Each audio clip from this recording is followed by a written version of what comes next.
So today's recollections are recollection of virtue, recollection of generosity, recollection of deity, and then the next chapter, mindfulness of death, or recollection of death. So recollection of virtue. One who wants to develop the recollection of virtue should go into solitary retreat and recollect his own different kinds of virtue in their special qualities of being untorn, etc., as follows. In the teachings of the Buddha, the virtue or moral conduct is much emphasized, and the adherents are instructed or advised to keep these precepts very pure.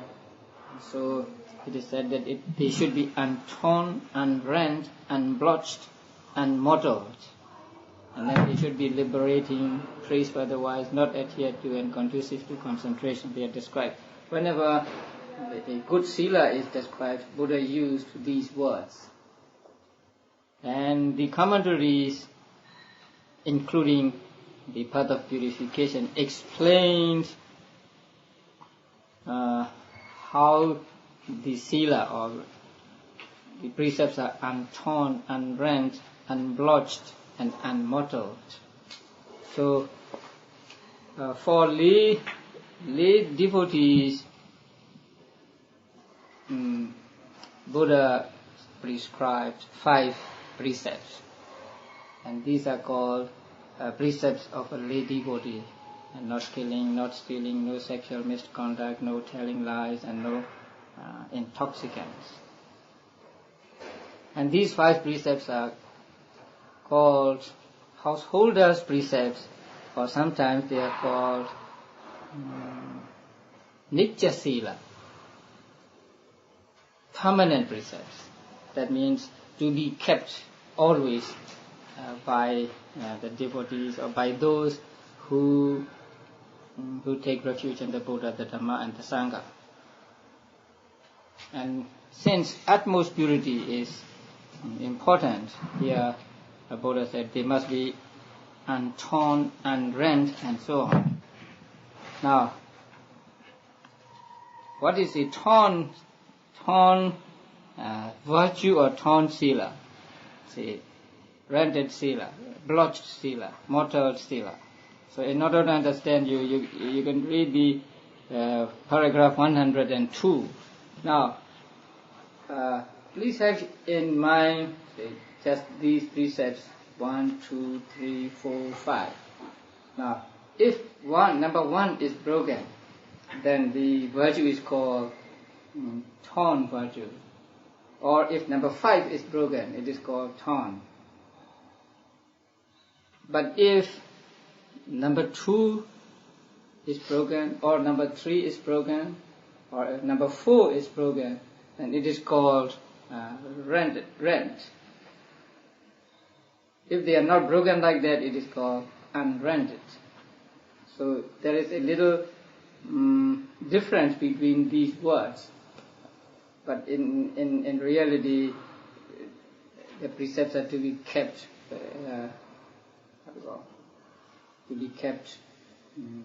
intact. So killing and intoxication are actually, in a sense, more serious. The first and the fifth. Oh no, not that way. Because here the commentary is explaining the untorn, unrent, unblotched, and unmottled, how they are different when they are described in that way.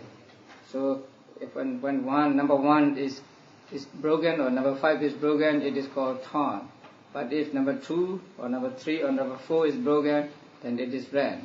And if number 1 and 2, or 1, 2 and 3, or 2 and 3, or 2, 3 and 4 are broken, then they are called blotched. And then if number 1 and 3 are broken, or 2 and 4 are broken, every other precept, then it is called mottled. simultaneously? Broken, you talk about breaking precepts. Maybe not simultaneously, but on one occasion, or maybe in a day. And in general, they are untorn, unrent, unblotched, unmottled when they are undamaged by the 7 bonds of sexuality. They are described in chapter 1, paragraph 144. And in Burma they are called minor sex or something like that. Not actually indulging in sexual act, but taking delight in looking at pleasurable, looking at beautiful things, taking delight in listening to the voice or sound of one whom you love, and so on. So they are called small or minor sexual acts. So they are here called 7 bonds of sexuality. And then they are not to be damaged by anger and enmity and the other evil things. And the virtue should be liberating. Liberate by freeing from the slavery of craving. That means when you practice sila, you practice sila for sila's sake and not for the sake of something, not to get results and so on. And they are praised by the wise because they are praised by such wise men as enlightened ones, because they are praised by Buddha and others.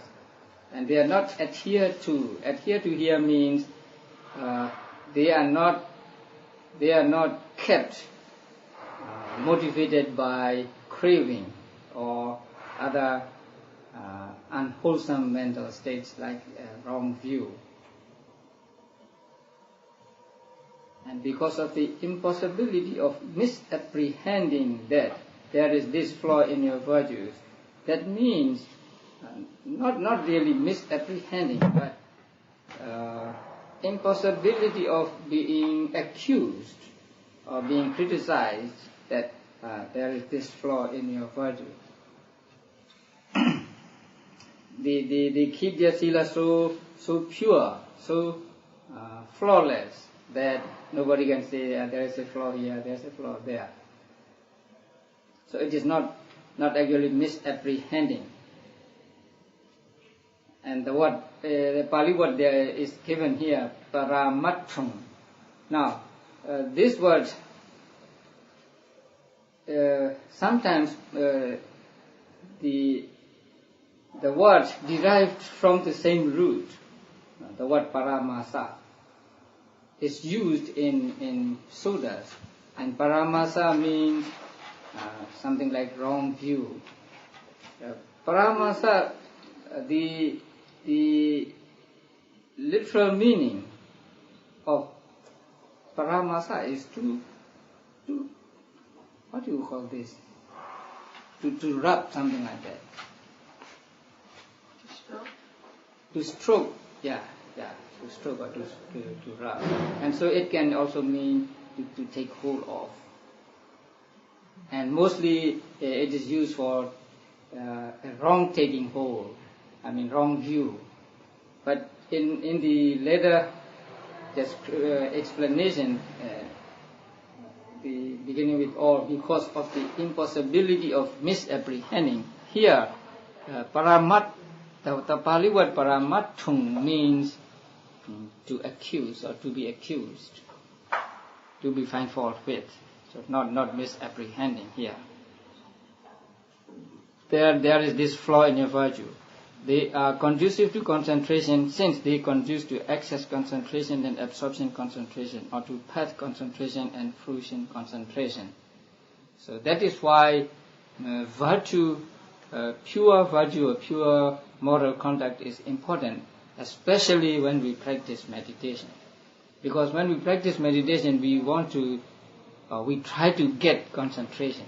Because without concentration, without unification of mind or stillness of mind, we cannot hope to see the real thing, or we cannot hope to penetrate into the nature of things.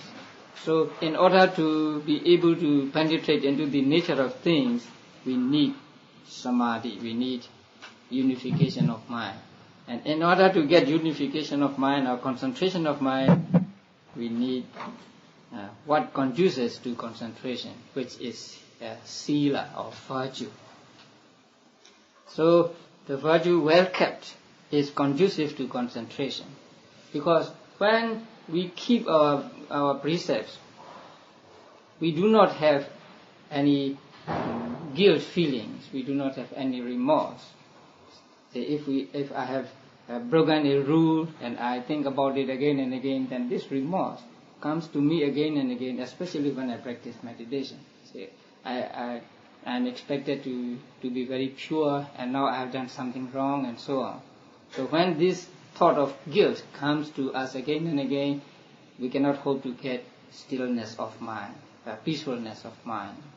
So that is why the pure virtue or moral conduct is important, especially when we practice meditation. Now here the Buddha's disciple kept those precepts untorn, unrent, and so on. As long as he recollects his own virtues and their special qualities of being untorn, etc., in this way, then on that occasion his mind is not obsessed by greed and so on. So when he recollects on his purity of sila, purity of virtue, there can be no greed in his mind, no anger or hatred in his mind, there can be no delusion in his mind. And so his mind has rectitude, that means what we call straightness, on that occasion being inspired by virtue. So when he has suppressed the hindrances in the way already described, the jhana factors arise in a single conscious moment. That means at one moment the jhana factors arise.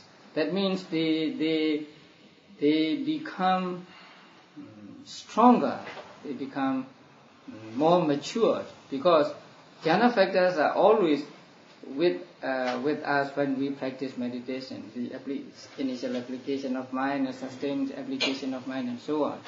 So we experience these jhana factors from time to time, some of them from time to time, and the first and the second factors almost always.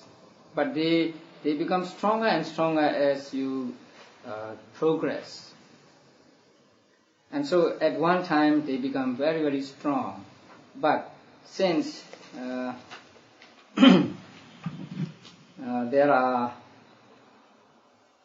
since owing to the profundity of the virtues, special qualities, or owing to his being occupied in recollecting special qualities of many sorts, the jhana is only access and does not reach absorption. So one cannot reach real jhana through this practice of meditation. The jhana here is the neighborhood concentration, actually, not the real jhana. But the initial application and so on are called jhana factors, whether they arise with the jhana consciousness or arise with other types of consciousness. So that is why they are called jhana factors. But we are not to take that this means the real jhana, because the real jhana cannot be obtained through the practice of this recollection meditation, simply because the object is profound, and also when you are thinking of many things, you do not get real strong concentration. Not like say breathing meditation or other kinds of meditation, where you put your mind on one object only and keep it there as long as you can. But here you are actually recollecting or thinking of many things. So samadhi cannot be too strong here. And that access jhana itself is known as recollection of virtue too, because it arises with the virtue special qualities as the means. So sometimes we we say recollection of virtue, but actually we mean the concentration. We mean the access jhana. That means neighborhood concentration. And when a bhikkhu is devoted to this recollection of virtue, he has respect for the training as a monk. He lives in communion with his fellows in the life of purity. He is sedulous in welcoming. He is devoid of the fear of self-reproach and so on. Fear here really means danger of self-reproach. When one's moral conduct is not pure, and there are 5 dangers: self-reproach, reproach of others, punishment, and then unhappy destiny. One more, right? There must be 5. Self-reproach and reproach of others, and then punishment, and then unhappy destiny. One more. I couldn't remember this. It will come later. So these are the benefits of the practice of recollection and meditation. Next is recollection of generosity. That is one's own generosity. So who wants to develop the recollection of generosity should be naturally devoted to generosity and the constant practice of giving and sharing. Or alternatively, if he is one who is studying the development of it, he should make the resolution: from now on, when there is anyone present to receive, I shall not eat even a single mouthful without having given a gift. So without having given some portion of his food, he will not eat, something like that. And that very day he should give a gift by sharing according to his means and his ability with those who have distinguished qualities, that means who are virtuous. When he has apprehended the sign in that means in giving, that means when he has taken into his mind or put his mind on the act of giving, he should go into solitary retreat and collect his own generosity in its special qualities of being free from stain of avarice, etc., as follows. It is a gain for me, it is great gain for me, that in a generation obsessed by the stain of avarice, I abide with my heart free from stain and avarice, and am freely generous and open-handed, that I delight in relinquishing, expect to be asked, and rejoice in giving and sharing. That is how you practice the recollection of generosity. It is a gain for me, that means it is an advantage. I surely partake of those kinds of gain for a giver that has been recommended by the Blessed One as follows. Buddha often talked about the benefits of giving. So if I practice generosity, I will get these advantages. A man who gives life by giving food shall have life either divine or human. In one sutta, Buddha said, a person who offers food actually offers 5 things: life, beauty, happiness, strength, and intelligence. Because if you don't have to eat, you will die, and so on. So in fact, by giving food, a person gives these 5 things, and since he gives these 5 things, he will get results in having a long life in his next life, and having happiness and so on. And then a giver is loved and frequented by many. So a donor is loved and many people want to approach him. One who gives is ever loved according to the wise man's laws. In fact, what is meant here is a person who gets into the wise man's practice. Law here means just practice. You know, the word Dhamma is very difficult. If you stick to only one translation, you will miss the point. So every time you find the word Dhamma, you have to be discriminating, which kind of Dhamma it is meant. So we cannot translate the word Dhamma as by the word law always. Sometimes it means law, and sometimes it means practice. Sometimes it means wholesome state and unwholesome state and so on. So here, one who gives is ever loved, because he gets into the practice of wise men. It is great for me, and obsessed by the stain of avarice. That means people are stingy, and so among these people who are stingy, I am not stingy. I practice generosity and so on. And generation means beings, so called owing to the fact of their being generated. Now, the Pali word is P-A-J-A, Pajja. And Nyanamoli always translates Pajja as generation. Pajja is, the Pali word Pajja is a synonym for Satta, a being. So Pajja means just being. But in Pali it is used in singular number, although it means many people. I think like the English word people or a group.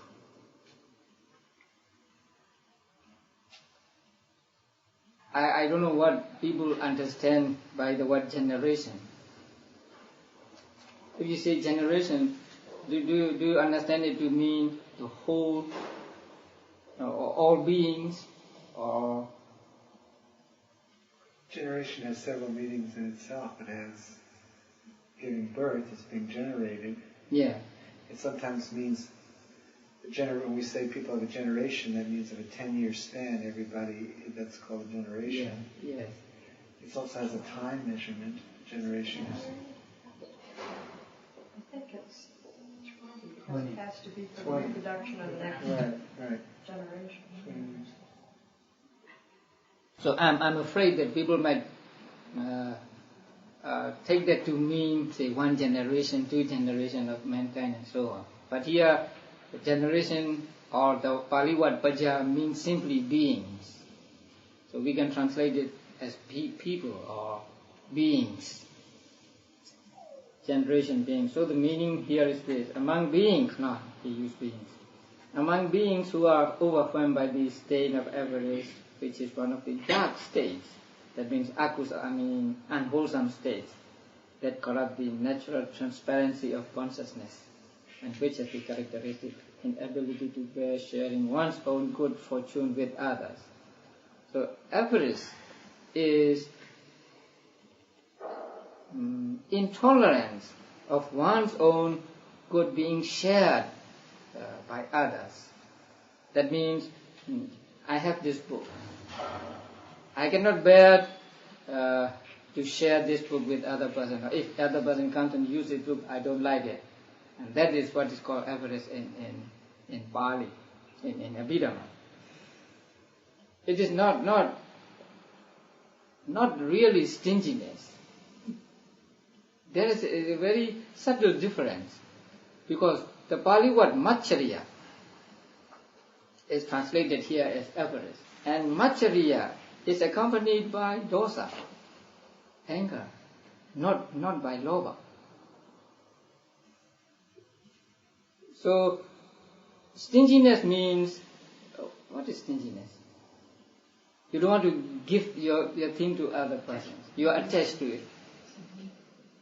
So it may be caused by attachment, but it does not accompany attachment, the Maccharya.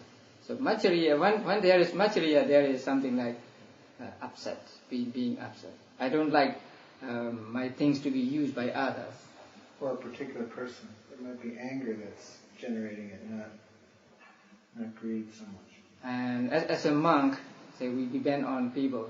So I don't want my Sabuddha to become the Sabuddha of other monk, something like that. That is also Macchariya in Pali. Something like that, yeah. And then say I have a degree, then I don't want others to get degrees. That's also Macchariya. May this success happen only to me and not to others. Something like that. That is translated as avarice here. And then the commentator brings in the Sutta.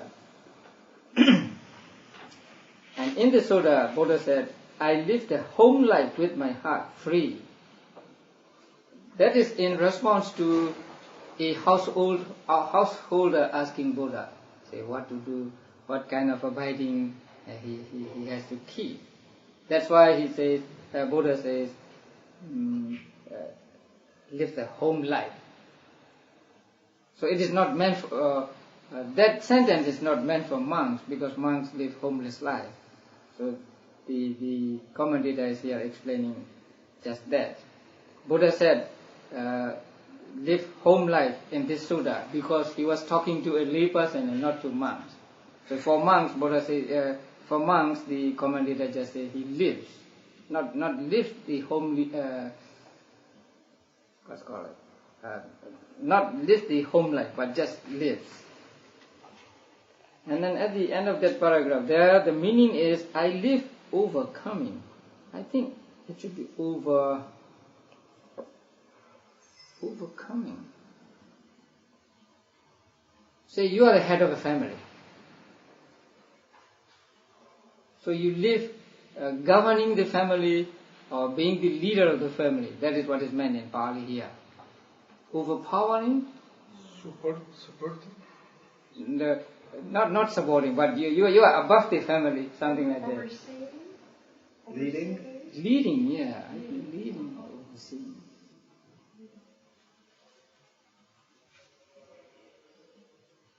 And then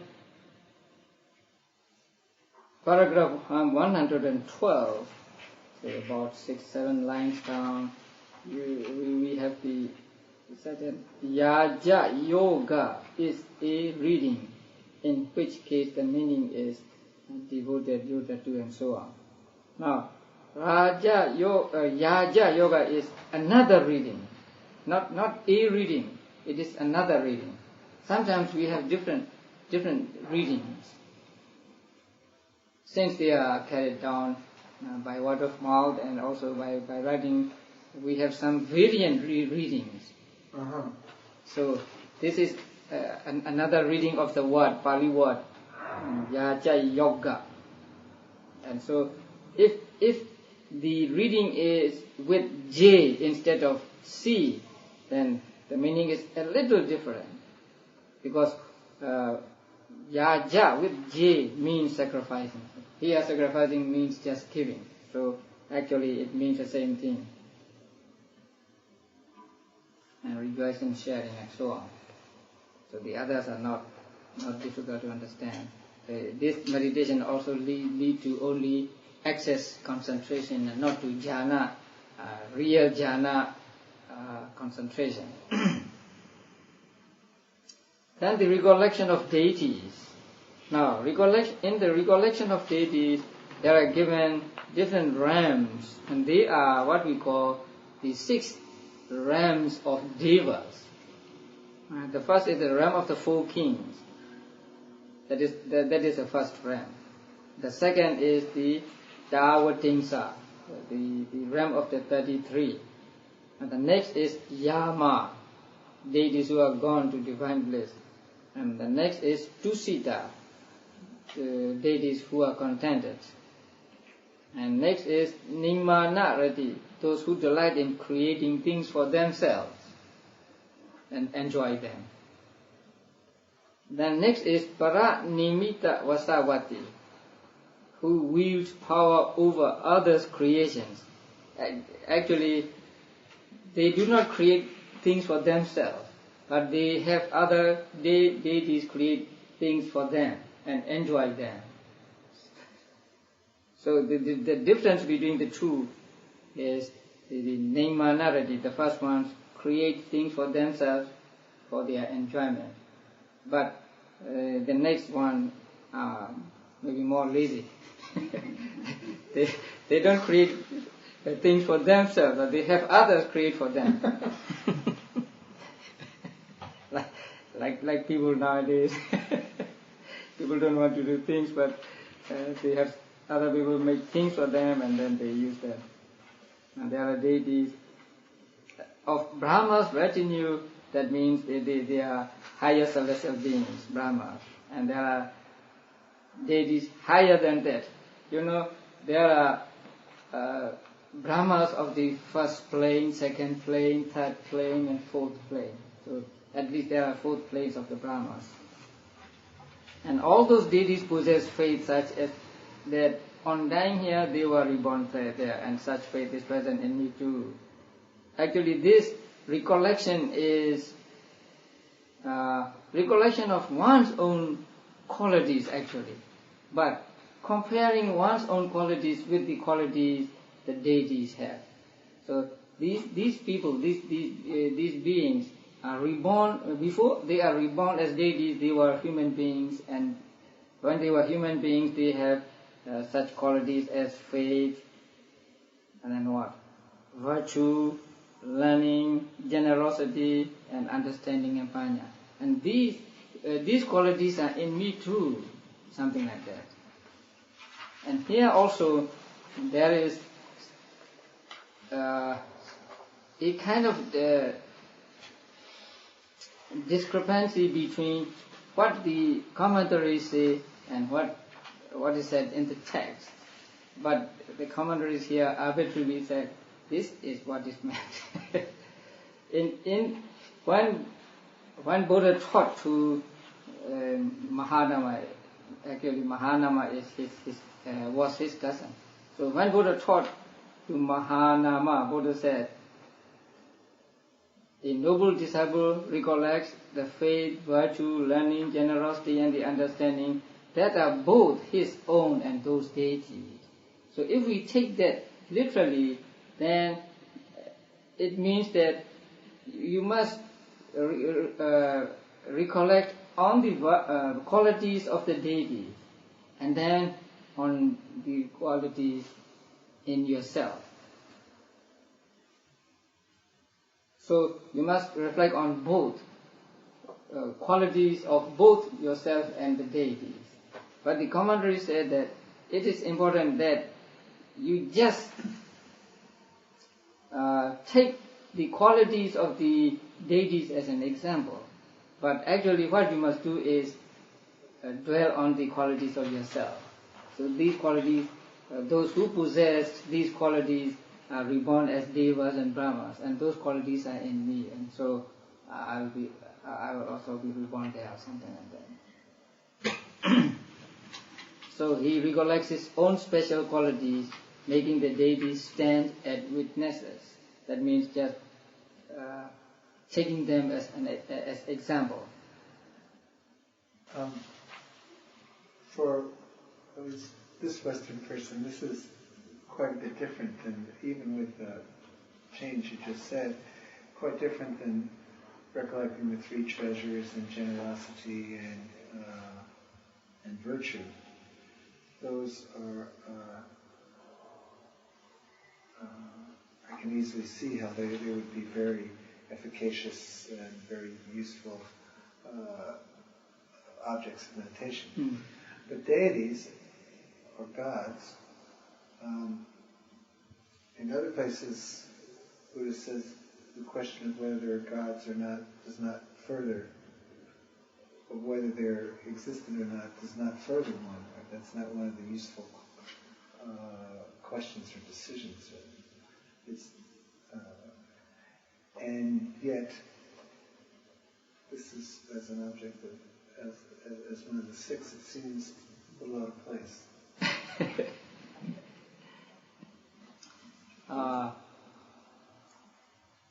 According to the text, then there are different kinds of persons, beings, say human beings, and lower than them animals, and beings in hell, and beings in celestial realms also. So here we recollect on our own good qualities, actually, not on their qualities, but these qualities, they had these qualities and they are reborn there, and so these qualities are in me too, and so you dwell on your own good qualities. So another way of saying it would be dwelling on the highest qualities that you perceive, whether they be deities or in yourself.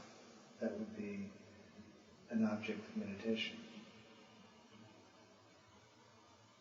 But here, dwelling on one's own qualities, because if you dwell on the others' qualities, then it may be something like a recollection of the qualities of the Buddha, the Dhamma and Sangha. But here, just as you dwell on your own virtue, sila, so they all refer to oneself. So it's like the recollection of virtue. Yeah, recollection of virtue, recollection of generosity, and this one. So first you may dwell a little on the qualities of the devas, and then principally you dwell on your own qualities. And here also you cannot get jhana concentration, just the access or neighborhood concentration. And then in the general statements, on page 245, first lines of the law makes him glad. When he is glad, happiness is born in him. And herein, the meaning inspires him should be understood as said of contentment inspired by the meaning beginning. And this blessed one is such since he is, and so on. Now, contentment is not a good translation for the Pali word tochi here. In the Mangala Sutta there is a word santoti, and that is contentment. Santoti. Now here there is no san, just toti. And toti is explained in the commentary as something like happiness. So here what is meant is the pleasure or joy inspired by the meaning, not contentment. And the law inspires him is said of contentment inspired by the text. Here also, the joy inspired by the text. The application of the law makes him glad is said of both.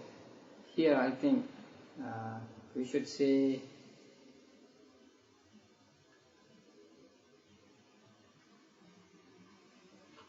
he gets joy connected with Dhamma. Not the application of the law makes him glad. Actually, when he practices the recollection meditation, he becomes joyful. He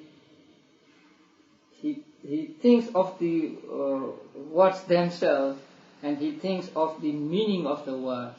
And whether he keeps his mind on the words or the meanings, he gets joy from recollection of this. And that joy is connected with the practice, connected with Dhamma. So the last one is to be translated not as the application of the law makes him glad. Something like he gets satisfaction or he gets joy connected with Dhamma. You can get happiness or joy by going after worldly pleasures. But here, the joy you get is from the practice of meditation. So we could say the application of the law is joyful? Application of the law is joyful. The practice is better. If we translate Pali literally, we should say he gets joy depending on the meaning. He gets joy depending on the text. He gets joy which is connected with Dhamma or practice.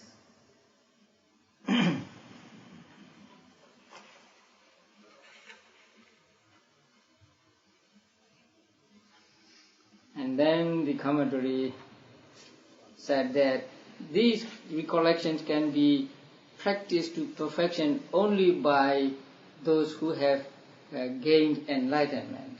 Those who have not yet gained enlightenment can practice these recollections, but they cannot practice to the highest level of perfection. And the different suttas are quoted here. So that is the last paragraph. The Venerable One, it seems, let me see.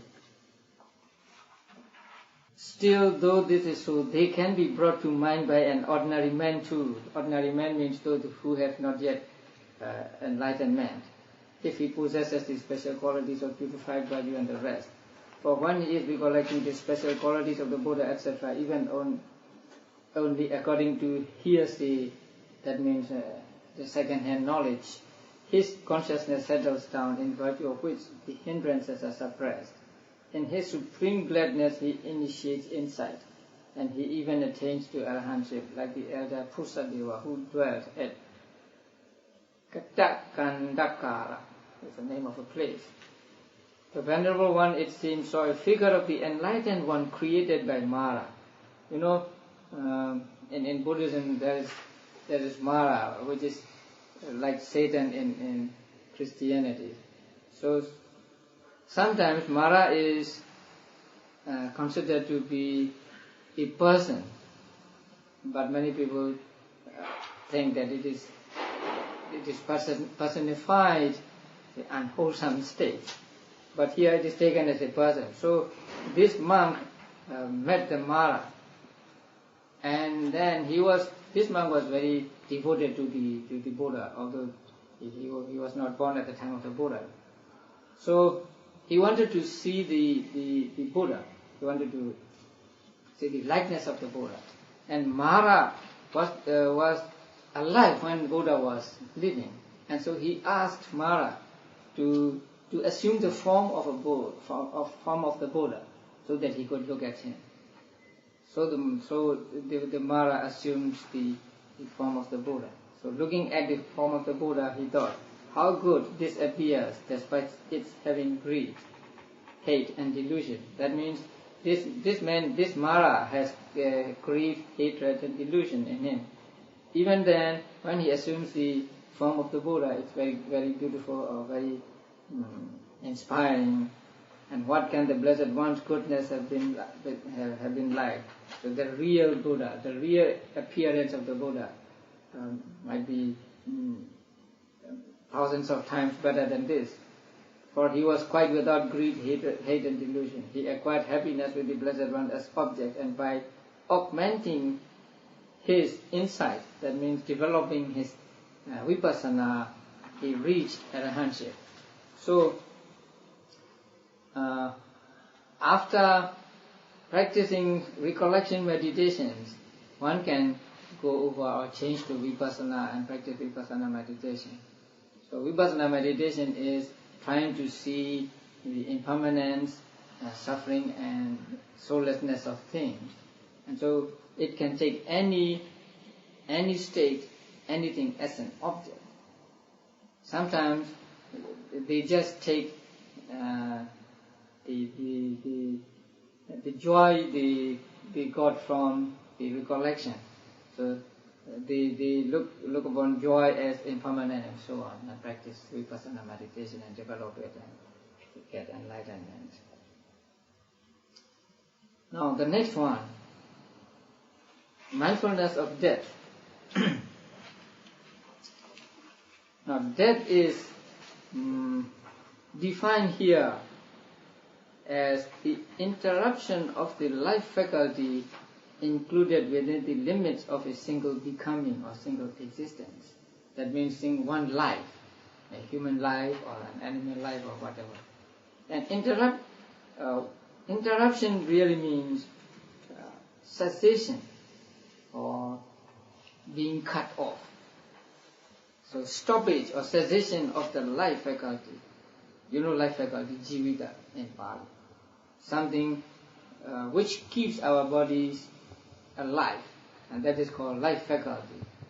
And also there is life faculty of mind. So there are two life faculties, physical